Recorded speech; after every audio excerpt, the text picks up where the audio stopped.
L'idée du cloud, en fait, c'est vraiment l'idée de pouvoir disposer de ressources, que ce soit des ressources de calcul, ce qu'on appelle en anglais le compute, être capable d'avoir de la puissance de calcul. Si on a des gamers qui nous écoutent, la plupart du temps, c'est comment avoir un meilleur processeur, une meilleure mémoire, parce que je veux jouer à des jeux qui consomment de plus en plus.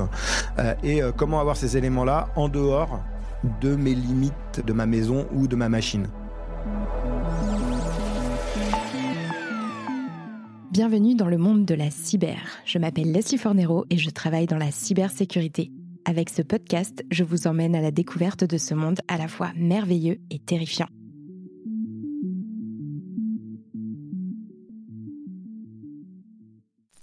Bonjour à tous et bienvenue dans ce nouvel épisode du monde de la cyber. Aujourd'hui, on va parler de ce fameux nuage qu'on appelle aussi cloud en anglais et qui nous permet de stocker nos données en masse, de les partager et d'y accéder où que nous soyons.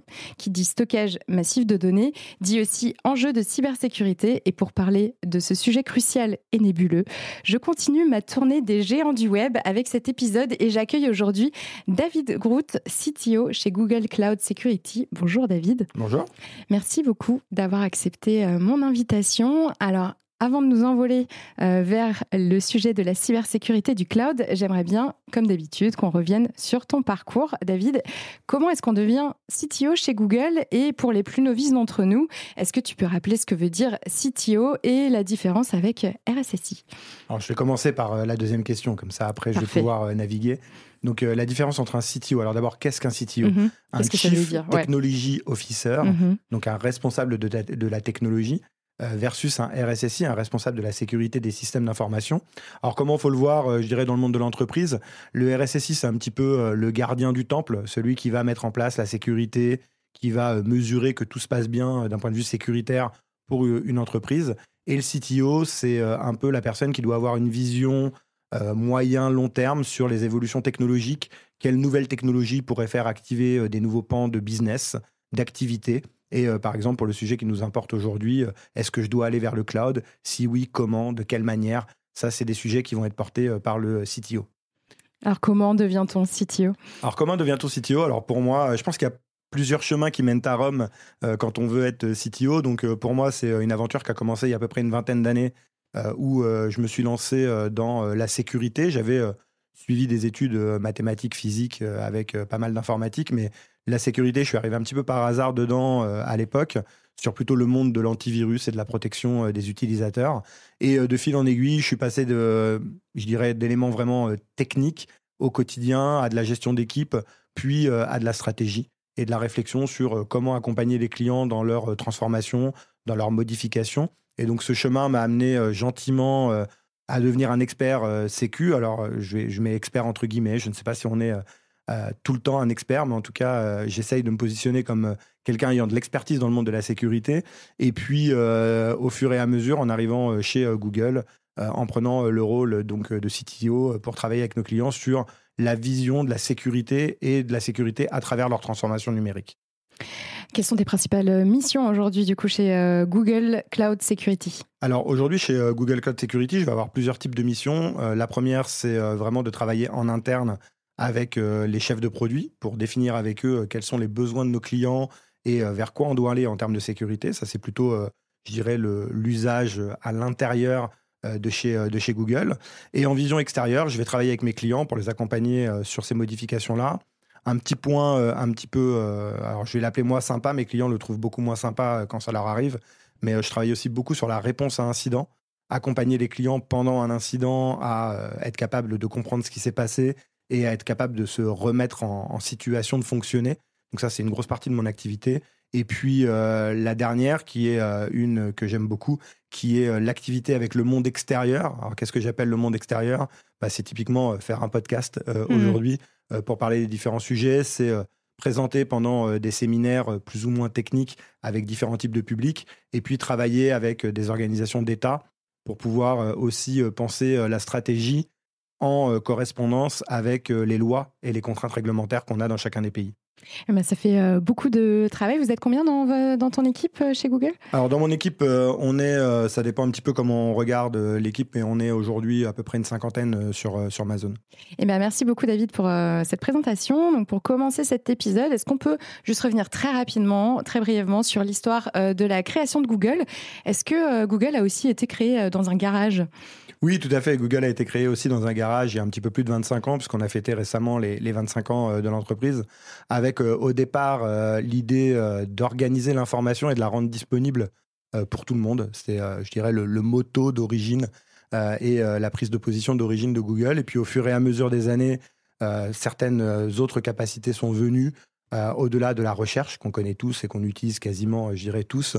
Oui, parce que Google, à la base, on le connaît comme un moteur de recherche. C'était ça le premier produit de Google. Exactement, c'était vraiment organiser l'information était vraiment le sujet. Organiser l'information et la rendre disponible pour tout à chacun. Donc ça, c'était vraiment le premier, je dirais, objectif. Et puis au fur et à mesure des années, d'autres choses sont venues s'ajouter à tout ça. Aujourd'hui, la galaxie Google a des éléments que l'on connaît tous, comme YouTube, comme Waymo, pour les gens qui ont l'habitude de voyager aux États-Unis avec les voitures autopilotes. C'est aussi une société qui appartient au groupe Google. Et donc, on est présent aussi bien dans les environnements de cloud et dans la recherche, comme on disait tout à l'heure, et notamment pour les particuliers et les entreprises. Moi, je travaille plus avec le monde de l'entreprise, mais on a cette double casquette entreprise et particulier.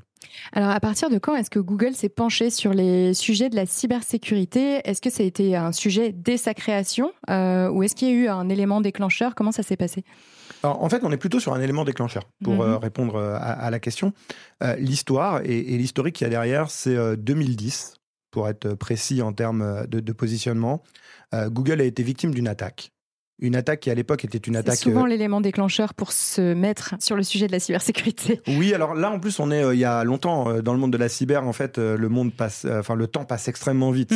Donc, 15 ans en arrière, parce qu'on est en 2025, ça se compte presque en années de chien. Je dirais, on doit être à presque 100 ans dans un monde un peu plus classique d'autres types d'activités. J'aime bien cette comparaison. Et oui, nous, on le compte vraiment comme ça. C'est une année égale quasiment 6 ou 7 quand on voit le type d'activité qu'on opère. Mais en 2010, donc, l'idée principale, c'est qu'il y a eu une opération qui s'appelait l'opération Aurora, pour les gens qui nous suivent et qui voudraient regarder un peu plus dans le détail. Et l'idée principale, c'est qu'un groupe étatique chinois a visé Google à l'époque. Et il y a, je dirais, deux postures qui peuvent arriver. C'est soit c'est un challenge, soit c'est une opportunité. Et Google a décidé d'en faire une opportunité plutôt que de le garder uniquement comme étant un challenge de sécurité. Et s'est dit, il faut absolument qu'on pense la sécurité dans tout ce qu'on fait et que la sécurité devienne un différenciateur de notre positionnement. Et donc en 2010, ça a été décidé par les personnes qui étaient là à l'époque de se dire, la sécurité et le zéro confiance sont les fondations de tout ce qu'on va construire, de tout ce qu'on va créer. Alors, qu'est-ce que veut dire le zéro confiance? C'est partir du principe que tout ce qui va toucher à l'information ou au réseau d'information peut apporter un risque ou une menace. Et donc, l'élément déclencheur, en 2010, cette attaque a fait que Google a décidé de s'organiser d'un point de vue technologique, d'un point de vue organisationnel, avec dans son ADN la sécurité, on dit souvent chez nous, du hardware jusqu'au software, donc dans toutes les couches de tout ce qu'on va mettre à disposition de nos clients, on va penser sécurité par défaut, sécurité dans le design et sécurisation de la plateforme. Et quelles ont été les principales évolutions depuis 2010, donc depuis cette prise de conscience au sein de Google concernant le risque, la mise en place de dispositifs de cybersécurité? Alors, il y a deux chemins. Il y a un premier chemin qui a été la mise en place interne, la capacité pour Google en fait, de créer des choses et de mettre des éléments au marché avec de la sécurité embarquée. Et puis, il y a eu un deuxième chemin qui est apparu un petit peu plus tard dans l'histoire de Google, qui était de dire comment on peut aider nos clients, eux aussi, à mieux s'organiser dans leur sécurisation. Et donc, c'est là que moi, je suis arrivé il y a quelques années de cela à travers un rachat, puisqu'en fait, Google a décidé de mettre en place la partie Google Cloud Security, avec l'idée de pouvoir accompagner les clients dans leur sécurisation, à travers des technologies, à travers des process ou de l'accompagnement à la modification de process. Et c'est là où on a commencé à réfléchir à comment on peut aider petites, moyennes et grandes entreprises dans leur sécurisation de bout en bout. Donc toi, avant, tu travaillais chez Mendiant, c'est ça? C'est ça, exactement. Est-ce que tu peux nous en parler un peu plus? Moi, je vois souvent, on parle encore aujourd'hui de Mendiant en tant qu'entité telle, mais alors elle a été rachetée par Google. Aujourd'hui, comment on en parle? Alors, je vais faire l'historique en deux phases. Mendiant existait donc depuis quelques années, puisque Mendiant de mémoire a été créé en 2004 par Kevin Mandia. Donc, on était une entreprise qui était vraiment 100% dédiée cybersécurité. Notre cœur d'activité, ou nos cœurs d'activité, étaient la réponse à incident, la menace et la compréhension de la menace cyber, et un certain nombre d'outillages de protection. On a été racheté donc il y a maintenant un petit peu plus de 2 ans et demi par Google. Et on a gardé en fait la marque Mendiant, parce qu'elle était reconnue, et notamment plutôt aux États-Unis qu'en Europe, comme étant une marque experte, notamment dans la réponse à incident. Beaucoup d'entreprises ont tout de suite le réflexe de dire qu'elles travaillent avec nous, et donc avec cette marque Mendiant, pour montrer qu'elles font la bonne chose, qu'elles travaillent avec les bons experts. Et donc on a gardé cette notion de marque pour un certain nombre de nos services, plutôt liés à l'accompagnement sur incident et à la menace cyber, au renseignement. Alors, j'aime pas trop le terme en français parce que ça fait très service secret, mais à l'arrivée, on appelle ça donc le renseignement cyber. Et on a gardé la marque Mendiant, mais l'ensemble des activités qui étaient Mendiant, aujourd'hui, ont pris position dans Google Cloud Security, et mes équipes gèrent l'ensemble du portefeuille de sécurité de Google Cloud Security. Alors justement, on va parler de la sécurité du cloud, mais avant ça, j'aimerais qu'on revienne sur ce qu'est le cloud, évidemment. Est-ce que tu peux nous expliquer ce que c'est, tout simplement, et à quoi ça sert? Alors, tout simplement, je ne sais pas si je peux l'expliquer, On va essayer. mais je vais essayer en tout cas. L'idée du cloud, en fait, c'est vraiment l'idée de pouvoir disposer de ressources, que ce soit des ressources de calcul, ce qu'on appelle en anglais le compute, être capable d'avoir de la puissance de calcul.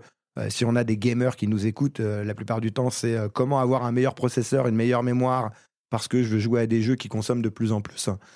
Et comment avoir ces éléments-là en dehors de mes limites, je dirais, de ma maison ou de ma machine.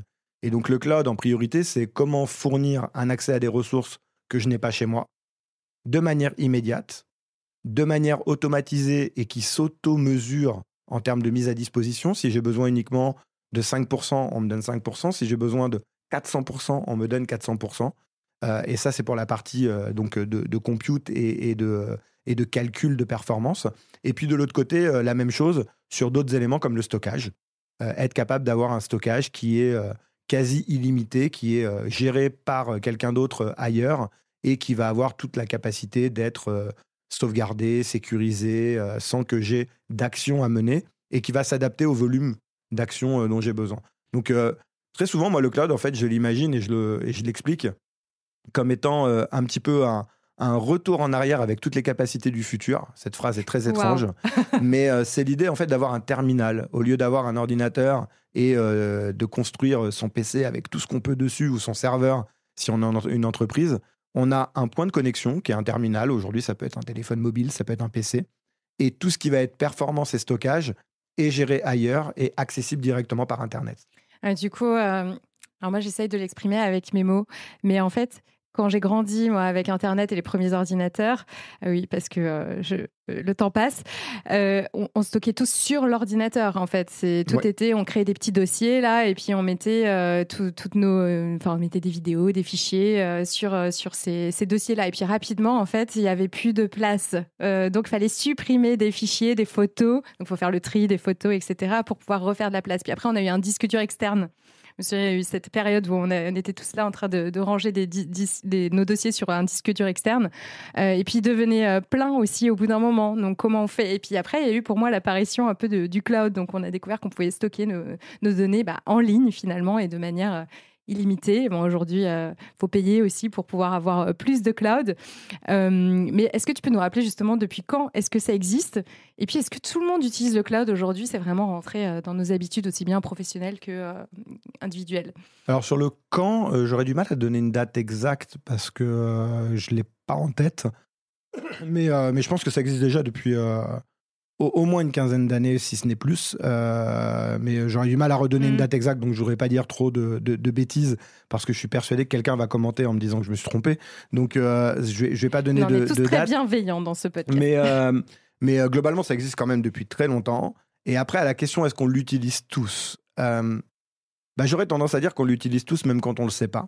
Voilà. Parce qu'en fait, c'est plutôt ça. C'est-à-dire qu'aujourd'hui, on a toujours cette philosophie. Si je reviens sur les gamers, moi, j'ai des enfants qui sont en âge de faire du gaming, donc automatiquement, j'ai cette idée-là. Ils ont leur PC, ils aiment bien rajouter des pièces pour essayer d'avoir quelque chose qui a de la performance. La réalité, c'est qu'on se rend très vite compte, et ils se rendent très vite compte que quand ils jouent en ligne, la plupart des maps et des cartes sur lesquelles ils accèdent, la plupart des jeux, le stockage de l'ensemble des informations, leurs emails ou autres sont par défaut dans le nuage. Et donc, on l'utilise tous, en fait, sans vraiment le savoir. Et aujourd'hui, c'est un élément majeur de notre quotidien, quand on est un utilisateur lambda, monsieur et madame tout le monde. Et dans le monde de l'entreprise, on a aujourd'hui, je dirais, alors j'ai du mal à donner un pourcentage, donc je ne vais pas en donner, mais je pense que quasiment 8 entreprises sur 10 utilisent quelque part à un moment ou à un autre un élément qui est cloud dans leur infrastructure. Donc ça peut être soit quelque chose qui est très classique, des portages de documents, du stockage de documents, de l'email, jusqu'aux entreprises qu'on va classifier chez nous très souvent dans notre jargon de digital native, donc les entreprises nées dans le digital, qui elles ont quasiment tout dans le cloud. Leurs applications se créent dans le cloud et s'auto-alimentent dans le cloud, et ils n'ont plus rien chez elles. Quand on leur demande d'ouvrir la salle serveur, c'est ni plus ni moins une demi-étagère avec 3 petites diodes qui clignotent. Et est-ce qu'on serait aujourd'hui capable de stocker la donnée autrement, comme ce qu'on faisait avant, en fait, de la stocker sur nos propres ordinateurs? Où est-ce qu'elle est finalement, la donnée aujourd'hui qu'on met dans le cloud? C'est 2 questions en une. C'est 2 questions en une. Alors, est-ce qu'on serait capable de la stocker sur nos ordinateurs? Si tu as un grand appartement, peut-être. Parce qu'en fait... Il faut beaucoup de disques durs externes. Exactement, parce que si je reviens... Alors, il y a 2 contraintes. Il y a la première contrainte qui est l'espace de disque dur externe. Alors, même si ça se miniaturise, aujourd'hui, on a de plus en plus de très gros disques avec des petits espaces, enfin, des petits éléments physiques. La réalité, c'est que comme on a pris l'habitude de stocker énormément d'informations, on n'est pas obligatoirement à regarder ce qu'on y stocke. Il suffit de regarder le nombre de photos, de vidéos et d'éléments qu'on manipule au quotidien. Moi, je me souviens, et tu donnais l'exemple de quand tu avais un ordinateur plus jeune, mais à l'époque des premières gravures de CD, la plupart des gens ne vont même pas savoir de quoi on parle. Quand on gravait des CD, on faisait attention à ce que ça fasse la bonne taille pour rentrer dans le CD. Aujourd'hui, c'est une question que personne ne se pose si on a moins de 20 ans, sur est-ce que j'ai assez d'espace pour faire quelque chose. Cette question-là, elle n'existe plus. Mais le deuxième élément qui est assez intéressant et qu'on a pris l'habitude d'avoir sans même le demander, c'est toute la sécurisation autour de la donnée. Aujourd'hui, si je reprends le cas de ton disque dur externe, ou de mon disque dur externe, peu importe, au moment où il était perdu, au moment où je faisais tomber ma tasse de café ou mon soda préféré sur le disque était mort. Et je perdais toutes les données. Aujourd'hui, le fait de l'avoir dans le cloud, il y a aussi un certain nombre d'éléments de sauvegarde, de réplication de l'information qui permettent de garantir que l'information est tout le temps disponible 24 heures sur 24 et qu'elle va l'être même s'il y avait un élément physique impondérable. Et enfin, dernière question que tu avais posée et que je ne veux pas évacuer, parce qu'elle existe vraiment, la localisation. Où est-ce que c'est stocké? C'est pas dans les nuages. C'est pas dans les nuages. Il y a des data centers qui permettent de stocker les informations. Et aujourd'hui, selon les cloud providers, donc les vendeurs de cloud, il peut y avoir plus ou moins de localisation à travers le monde. Et notamment dans le monde de l'entreprise, la plupart du temps, aujourd'hui, on permet aux entreprises de choisir la localisation de la donnée pour pouvoir répondre à des contraintes réglementaires, à des besoins, quels qu'ils soient, de normes ou de politiques de sécurité qui disent moi, mes données, je les veux en France, je les veux en Belgique, je les veux aux États-Unis, peu importe le choix que l'entreprise veut faire. Et du coup, si on se l'imagine, c'est un bâtiment dans lequel il y a plein de serveurs qui stockent nos données. C'est ça, le cloud? Eh ben non. Ah. Non, j'attendais une question comme ça pour dire non. Presque ça, mais si on se l'imagine vraiment, il y a des super vidéos qui existent un peu partout sur le net, mais pour pouvoir améliorer les performances et les rendre vraiment pertinentes, en fait, il faut imaginer plutôt une salle serveur, comme tu disais, un bâtiment, dans lequel on aurait séparé tous les processeurs d'un côté dans une salle, toutes les mémoires dans une autre, tous les disques dans une autre, et tous les éléments seraient presque explosés chacun dans leur compartiment. Et quand j'ai besoin de la ressource, je frappe à la porte et on me donne ce qui est disponible à l'instant T pour répondre à mon besoin. ce qui me permet, quand j'ai besoin de performance pure de calcul, d'avoir tout d'un coup la moitié de processeurs qui fonctionnent pour moi. Quand j'ai besoin de quelque chose qui est en traitement de mémoire, d'avoir de la mémoire. Mais quand j'ai pas besoin de mémoire, j'ai pas besoin d'en activer. Et donc, plutôt que d'avoir des milliers de serveurs qui, des fois, ne seraient pas utilisés à l'instant T, j'ai plutôt chacune des ressources qui est disponible et qui s'auto-régule ou qui est régulée pour me donner les performances dont j'ai besoin. Merci beaucoup pour ces explications. Quels sont on va parler justement des risques. Donc là, on externalise nos données. Finalement, on les met entre les mains d'une autre structure qui va les stocker. Comment est-ce qu'on s'assure qu'elle va les stocker correctement et qu'on va pouvoir y avoir accès vraiment de n'importe où, comme je le disais tout à l'heure, à n'importe quel moment et depuis n'importe quel support?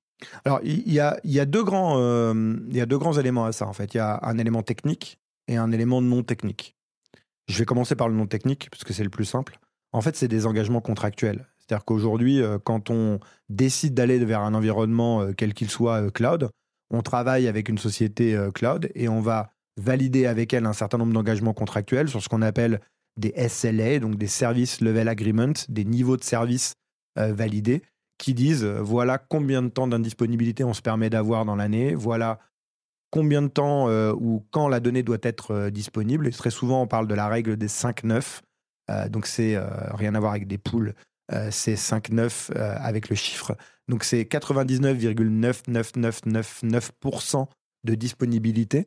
Donc, je vous laisse faire le calcul. C'est un peu moins de mémoire de 20 minutes d'indisponibilité par an. Quelque chose comme ça. Et donc, contractuellement, c'est ce qui va engager les deux entreprises dans leur relation. Donc, ça, c'est le côté purement contractuel. Et puis après, il y a le côté technique. Et là, c'est un certain nombre de garde-fous techniques de sécurisation. Ça peut être du chiffrement de la donnée, ça peut être des outils de sécurisation pour éviter les intrusions informatiques, pour garantir que la donnée est toujours la bonne et n'a pas été altérée. Et là, il peut y avoir un certain nombre de technologies qui sont déployées par le fournisseur de services de nuage et qui donnent des résultats et des tendances et des métriques à ses clients.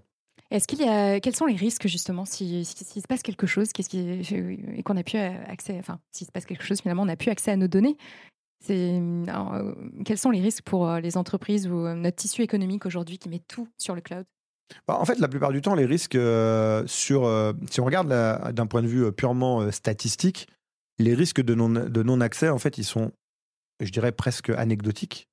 Je ne dis pas que ça ne peut pas arriver d'avoir une coupure Internet, mais de toute manière, même si j'avais mes données, si j'ai plus du tout Internet parce que c'est coupé dans la rue, à l'arrivée, je ne peux pas en faire grand-chose non plus dans mon day-to-day et dans mon activité classique. Les plus gros risques, en fait, ils arrivent au niveau de l'application, des applications en général. Et là, on tombe sur des risques, en fait, qui sont des risques assez classiques. Par exemple, un des risques principaux que l'on voit aujourd'hui chez nos clients et chez les clients d'autres cloud providers, c'est les risques de réutilisation de mots de passe. D'utiliser le même mot de passe sur 53 plateformes différentes ou d'utiliser quasiment le même mot de passe sur plusieurs plateformes et de se retrouver avec un acteur malveillant qui récupère le mot de passe sur une plateforme A et qui l'utilise pour aller sur la plateforme B, sur la plateforme C et d'avoir accès à la donnée. Ça, c'est un des cas, je dirais, classiques de ce qu'on peut avoir, comme retour d'expérience sur les risques. Et donc, le premier risque, c'est le risque de cyberattaque. Oui, alors clairement, c'est un des risques majeurs des entreprises aujourd'hui, c'est le risque des cyberattaques. Alors de cyberattaques de différents niveaux, ça peut être des cyberattaques de niveau relativement, je dirais, simple, attaque en déni de service par exemple, de faire tomber un service en lui demandant trop de choses et qu'il ne puisse plus répondre. Ça peut être le cas des mots de passe que je viens d'aborder. Ce qu'on voit aussi beaucoup et très régulièrement, c'est les problématiques de mauvaise configuration. Alors, je vais essayer d'expliquer un petit peu le pourquoi du comment, mais quand on va développer une application qui est accessible à travers le cloud, on a de la sécurisation par défaut. Par défaut, il y a un certain nombre de choses qui sont disponibles et qui sont tout de suite à portée de main à travers quelques clics pour dire oui, je veux activer telle fonctionnalité, telle sécurité, telle chose. Si je prends un peu l'exemple d'une voiture, c'est j'ai ma ceinture, j'ai mon airbag, c'est déjà là et disponible.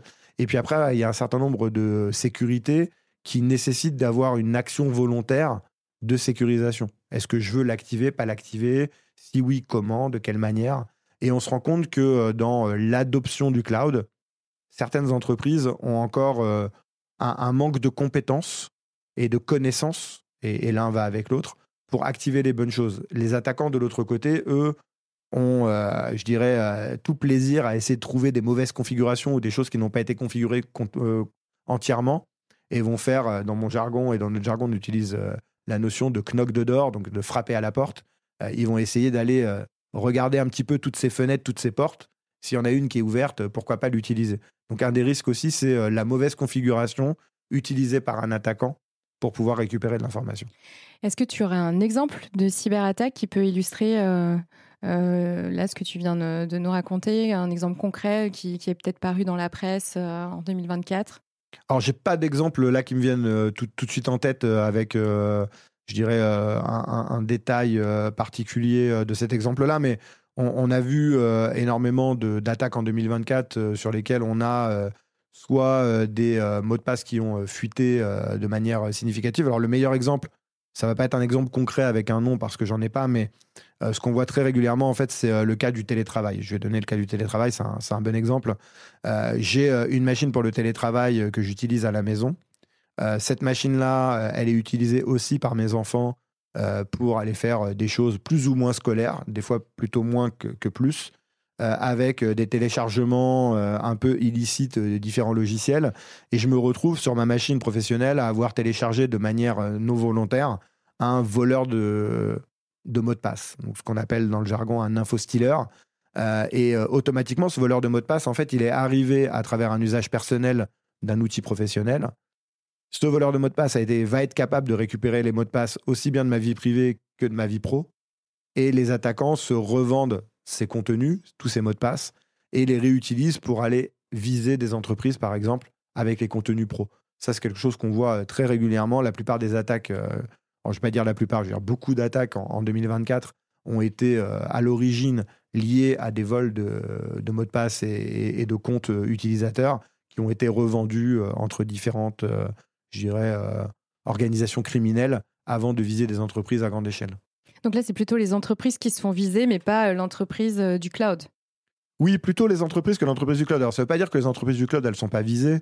Et je dirais qu'aujourd'hui, que ce soit nous ou quelqu'un d'autre, on a pignon sur rue. Donc, automatiquement, il y a une volonté potentielle des attaquants de vouloir viser les entreprises. La différence majeure, c'est notre...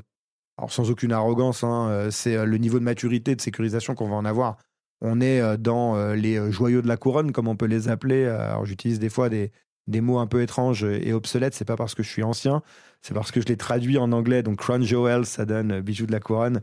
Donc, joyaux de la couronne. Donc, mais l'idée principale, c'est de se dire, c'est notre métier. C'est notre image de marque. Donc, on met en place les moyens financiers, humains, pour pouvoir se protéger. Pour une entreprise, et notamment pour la partie applicative dont je parlais tout à l'heure, la plupart du temps, c'est plutôt mené par le besoin business. Comment je mets à dispo très rapidement quelque chose pour être meilleur sur mon marché. Et la sécurité vient très souvent un petit peu comme la cinquième roue du carrosse, où tout d'un coup, il y a quelqu'un qui tape à la porte et qui dit « Ah, vous avez pensé un petit peu à la sécurité de l'outil ?»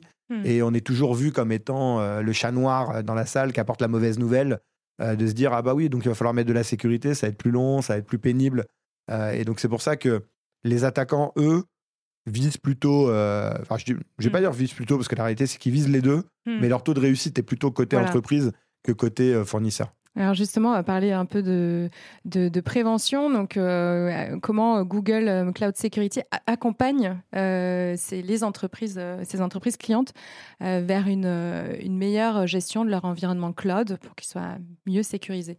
Alors, je vais le présenter en trois grandes familles d'activités. Parce que sinon, déjà, ça serait trop détaillé, et puis deux, sûrement trop peu intéressant. Mais le premier axe, c'est vraiment autour de la préparation. Donc, on ne parle pas de technologie, on ne parle pas de vente de produits, on parle d'accompagnement à la préparation en cas de grosses attaques ou de grosses attaques ou d'incidents, d'incidents informatiques. Donc, on travaille beaucoup avec nos clients sur être prêt à répondre à un incident. Alors, comment on fait ça ? On fait des exercices Moi, je suis où j'étais et je suis toujours dans le milieu du sport. Avant d'aller dans une compétition, on s'entraîne. C'est rarement, en tout cas, on est rarement bon en compétition si on arrive en n'ayant rien fait dans les 6 derniers mois et en mettant son short le matin et en se disant, ah là, normalement, je devrais être plutôt pas mal. La plupart du temps, ça marche pas. La réalité, c'est plutôt quand on s'est bien préparé, qu'on a essayé d'anticiper la plupart des scénarios, qu'on va pouvoir être capable de répondre je dirais, à la sollicitation de l'événement le jour J. Donc, on travaille beaucoup avec nos clients là-dessus, sur être capable de comprendre quels sont les scénarios d'attaque, qu'est-ce qui pourrait arriver, ce qui peut arriver, et comment il faudrait réagir. Donc ça, c'est le premier axe sur lequel on travaille beaucoup.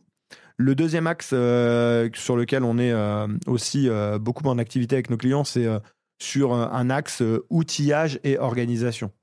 À partir du moment, si je reprends mon image de sport, si certains d'entre vous sont sportifs, notamment dans des sports collectifs, je vais prendre cet exemple-là avec le handball ou le basket, vous avez la préparation sportive, donc vous faites toute la partie prépa physique, vous allez courir, souvent la partie un peu pénible, mais il faut le faire quand même. Et puis ensuite, il y a toute la partie tactique. C'est rare dans un groupe et dans une équipe collective qu'on n'ait pas un ensemble de tactiques à mettre en place pour pouvoir être plus performant en attaque ou en défense. On fait exactement la même chose. On met en place un certain nombre d'outils qui vont permettre de mettre, je dirais, en musique un certain nombre de processus qui vont permettre d'être meilleurs. Et donc ça, c'est vraiment un axe important que l'on a chez nous, qui est le modèle d'opération, l'accompagnement à l'outillage et au modèle opérationnel pour les entreprises, pour leur permettre de mieux se sécuriser. Tu as un exemple d'outil pour une entreprise, un secteur d'activité particulier Oui, j'en ai même, je vais en donner deux. On a un premier outil, ou en tout cas un set d'outillage autour du renseignement, de l'intelligence autour de la cyber. Donc d'être outillé correctement pour avoir les bonnes informations sur ce qui se passe et comment les attaquants fonctionnent. Donc si je reprends mon image sportive, je vais aller jusqu'au bout. C'est globalement un petit peu mon analyste vidéo qui me donne les informations sur l'équipe que je vais rencontrer, leurs tactiques, leurs points forts, leurs points faibles. Donc on a cette approche-là avec la cyber-intelligence, être capable de travailler sur cette notion-là. Et puis le deuxième élément que je peux donner en illustration, c'est les plateformes de security operation, donc les plateformes de gestion de la sécurité, qui permettent en fait de récupérer tous les signaux que l'on peut collecter sur un réseau informatique et de voir si quelque chose se passe d'anormal pour prendre la bonne réaction et la bonne décision. Et donc ça, c'est plutôt les plateformes de collecte de logs. Ça, c'est plutôt proposé pour des grandes entreprises ou pour toute typologie d'entreprise ? Alors, c'est proposé pour toute typologie d'entreprise. L'idée, en fait, c'est que c'est proposé soit directement pour les entreprises, soit indirectement. Je vais essayer d'expliquer cette double notion. Si je suis une grande entreprise avec un service informatique dans lequel j'ai mon fameux RSSI du début de notre discussion et des équipes ad hoc, a priori, je vais pouvoir m'équiper moi-même et fonctionner de manière autonome. Si je prends une autre image pour donner un peu l'idée, si je suis un grand parc d'attractions, un grand site touristique, je vais peut-être avoir mon propre service de sécurité. Ça va être des employés de chez moi qui sont mes gardes et les gens qui font la sécurité pour mon environnement. De l'autre côté, si je suis une petite PME, PMI ou une entreprise qui a décidé de se focaliser sur son cœur de métier, je vais peut-être faire appel à une société tierce. Et dans ce cas-là, il y a un écosystème qui existe dans le monde de la sécurité avec des partenaires informatiques qui vont faire ce travail avec ces outils-là. Ils font le lien entre qui font le lien entre l'entreprise. nous et le client final qui est l'entreprise. Ouais. D'accord, très clair. Et donc, il y avait un troisième axe ? Tout à fait. Le troisième axe, en fait, c'est l'accompagnement au changement, notamment sur les nouvelles technologies. Aujourd'hui, on parle beaucoup d'intelligence artificielle, on parle d'autres types de sujets comme ça qui sont des nouveaux sujets. Et on a beaucoup de demandes de nos clients sur comment sécuriser tout ça, de bout en bout. Comment... Et je reviens à l'idée qu'on avait tout à l'heure dans la discussion où on disait l'application est très orientée business. Aujourd'hui, quand on pense à intelligence artificielle, le premier réflexe des entreprises, c'est qu'est-ce que ça va m'apporter dans mon quotidien ? C'est pas obligatoirement comment je le sécurise. Malgré tout, il faut être capable de sécuriser ces éléments-là de bout en bout. Et donc, on travaille de plus en plus sur ces pans d'activité qui sont définir la sécurisation de l'intelligence artificielle au sein d'une entreprise, challenger le niveau de sécurité de l'intelligence artificielle et vérifier qu'elle fonctionne bien et qu'elle a le bon rendu. Alors toujours d'un point de vue sécurité, parce que moi je ne m'occupe pas du côté business pur, mais d'un point de vue sécurité. Et si tu avais des conseils à donner aux entreprises qui débutent leur transition vers le cloud, qu'est-ce que ce serait pour qu'elles débutent en toute sécurité? Eh bien, en fait, le premier conseil que je vais donner, qui paraît basique et anodin, mais qui est peut-être la pierre angulaire de tout, c'est de se dire que la sécurité fait partie du projet dès le départ. Donc, ce n'est pas quelque chose qu'on vient rajouter en plus. Et je vais reprendre l'image, je suis quelqu'un qui aime beaucoup les images, mais si je reprends l'image de la voiture, aujourd'hui, je ne dis pas que c'était le cas il y a 25 ans, aujourd'hui, ça ne te viendrait pas à l'idée d'acheter une voiture et ensuite de te dire je vais aller acheter des ceintures de sécurité. Non, c'est clair. Eh bien, pour le cloud, c'est la même chose. Il y a des éléments sécuritaires qui sont basiques, qui doivent faire partie de la construction du projet, même si à l'arrivée, ça peut peut-être ralentir un tout petit peu la mise à disposition d'un outil ou d'une application. Mon conseil, c'est de dire le temps qu'on perd un tout petit peu à ce moment-là, il est 1000 fois rentabilisé quand on va faire vivre le projet en termes de sécurité. Donc là, aujourd'hui, la voiture cybersécurité, elle ressemble à la 2 chevaux des années 50. Je ne sais pas si on en est là quand même. J'espère qu'on est un peu mieux que ça. On est un peu mieux que ça, mais on n'est pas encore à la voiture d'aujourd'hui avec la ceinture de sécurité intégrée. Il y a encore du travail à faire. Ça dépend en fait de la maturité des entreprises aujourd'hui. Alors l'avantage, et c'est un accompagnement à la vulgarisation de tout ça, c'est que quand on achète une technologie quelle qu'elle soit, il y a quand même beaucoup de technologies qui arrivent déjà avec beaucoup d'éléments natifs. Et donc on a tout de suite quand même un niveau de sécurité certain. La contrainte qu'on a, si je reprends l'image de la voiture, c'est que le gros avantage qu'on a quand on conduit, c'est qu'a priori, a priori, les autres conducteurs qu'on a sur la route sont pas là pour essayer de nous percuter. Dans le monde de la cyber, a priori, ce qui est à l'extérieur est plutôt malveillant. Et donc, ça change un petit peu aussi le jeu, puisque c'est comme faire plutôt de l'auto-tamponneuse que de conduire une voiture sur une autoroute. Alors justement, on va parler maintenant des prévisions de comment vont évoluer les risques liés à la sécurité du cloud dans les prochaines années, selon toi. Comment tu vois ça, ou même là, pour l'année à venir? Alors, l'évolution, en fait, elle est... alors, je vais sûrement prendre un petit pas en arrière ou un pas de côté là-dessus. Premièrement, s'il y a une évolution de côté malveillance, c'est parce qu'il y a un business.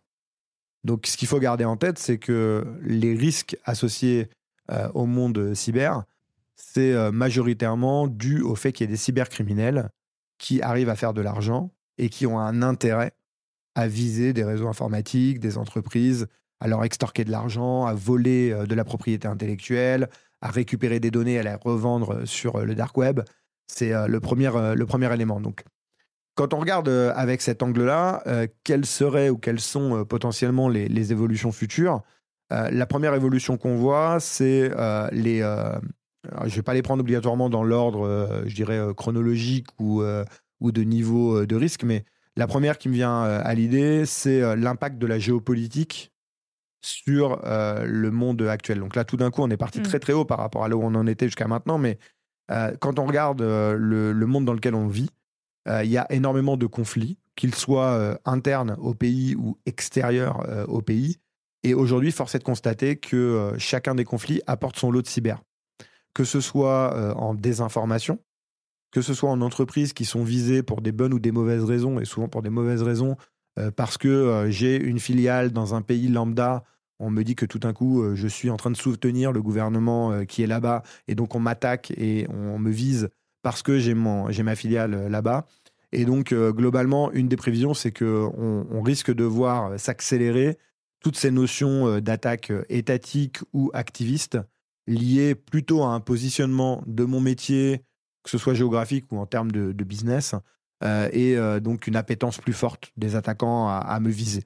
Donc ça, c'est un premier axe qu'on voit aujourd'hui relativement, je dirais, de manière relativement forte et qui ne fait que s'accélérer.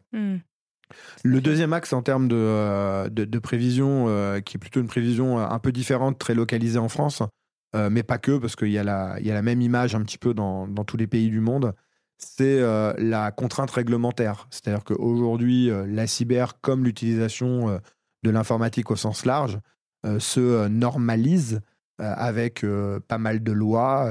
Les gens qui nous écoutent entendent souvent parler de la CNIL pour la Commission nationale information et liberté, mais il y a énormément d'autres lois qui existent aujourd'hui ou qui sont en cours de validation ou de transcription sur différents pays et qui obligent les entreprises à mieux se sécuriser.